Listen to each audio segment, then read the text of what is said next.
Yo, what's up guys, Frost here, and today we're doing some more Hypixel mini-games. And the first thing I want to say, this is a post-commentary, which means, if you guys don't know, I recorded the gameplay before the audio. The games are recorded on separate days. My boom arm, like the plastic part that screws in between the boom arm and the microphone, kind of broke, so I'm using the Blue Yeti how it came right now, which is my microphone. And I have a topic today, and it's the Philadelphia field trip I went on. I went with my school, and it cost $1,000. The trip was May 31st to June 3rd. I guess I'm just gonna get right into it. I had to wake up at 3 in the morning, and I went to my school, went in the bus, and I drove to Miami Airport. And like at this time, we basically boarded. We like took off at around 7 o'clock. Fast forward until like 11:30, Christ Church Burial Ground.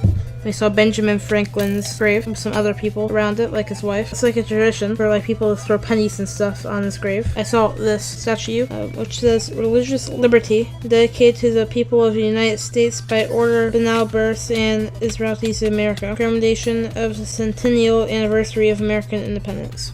We went to go get some Philly cheesesteaks, and there was this building. It had like an old style to it, so I just like picture. Then we went to the Philadelphia market, and I saw this little clock right here. It was in Roman numerals, pretty cool. We went over to the Society Hall at around 1 o'clock, and these guys were like showing how like Ben Franklin printed out his printing, which that was what he did before all of the stuff everyone knows he did. And it was pretty cool because like there was like a printing press machine and everything.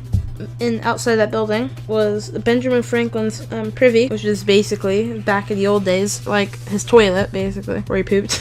I forgot what this building was called, but I saw it across the street. It was like styled as like the Greek buildings were. Then I went to the Independence Hall. There was a statue of George Washington. Then there was a little plaque which says, "John F. Kennedy, President of the United States, stood here when he delivered his address on the Independence of Nations, July 4th, 1962. This tablet placed by the city of Philadelphia, June 29th, 1964. I forgot which building this was, but there was like a little painting with some detail, and there was like a little golden statue on top. There was another room with like where like all the governors of the colonies like would meet up, that kind of area. I saw the Liberty Bell. You can't like really see it like as good as it is in real life. It's just like a masterpiece. There's so much detail and everything. The Liberty Bell is known for its big crack, and there was these little like dots that tried to fix the crack back then. I'm pretty sure like the little like handle thing on top of the bell is like wood or something, because it like looks like wood. June 1st, we went to Valley Forge. It's a pretty good space of land, and there was like these a reincarnation of the little fort they stayed in at that time. It's pretty cool. And this building that looks like the Napoleon building in France, which just commemorates the chiefs, the commanders, generals. And there was a railroad that used to operate at that area, and it's now closed down now, but it was like right next to Valley Forge. And then we went to George Washington's like second house, you can call it, and we saw these rooms, just how they were left. It was the bed and like the meeting room. The food is obviously still like not real food, or it would be rotting, but like the cooking room. And then the outside of the building, which was like a brick. And then there was a little stream, which was pretty nice. And then around 2 o'clock, we went to the museum, and there was a statue of Benjamin Franklin. If you guys ever heard of Rocky, that movie, we saw that statue, and we ran up the stairs. And I got a nice skyline picture of Philadelphia from there. There was this like little duck tour bus, like it's like a tour on a bus, and then you go into the water. I got a picture of the Benjamin Franklin Bridge. And then next day was the Amish County. We watched the movie, and then we saw a recreation of a school building. There was a board like what they were supposed to do, and actually like learn German also. And it only goes up to 8th grade. We saw like the house, like how they dry clothes. Then we went over to Gettysburg, and we saw a big oil painting of the battle. And then I saw like the actual outfits, and then there were some guns also. And then we went to the United States Mint. After that, we went to Philadelphia Market to see those like pictures of those famous people from about the 1700s. Those were like those actual paintings. And then some guy had like a bald eagle pet, and then they basically just stuffed him, and now he was on display. And there was also one of those pictures of George Washington, and those kind of pictures tell us how they look today. Then we went to the Christ Church, and apparently it was an honor for you to be buried inside the church, so like there was actually literally a body. And then there were some graves at the Christ Church. And we got to see Betsy Ross's house. There was like a reenaction of her. And that was it for Philadelphia. We took a plane back to Florida, and it ended off the trip. So yeah, I hope you guys enjoyed this episode of Hypixel Minigames. Please leave a like, comment, and subscribe. I'll see you guys next time. Peace.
Thank you.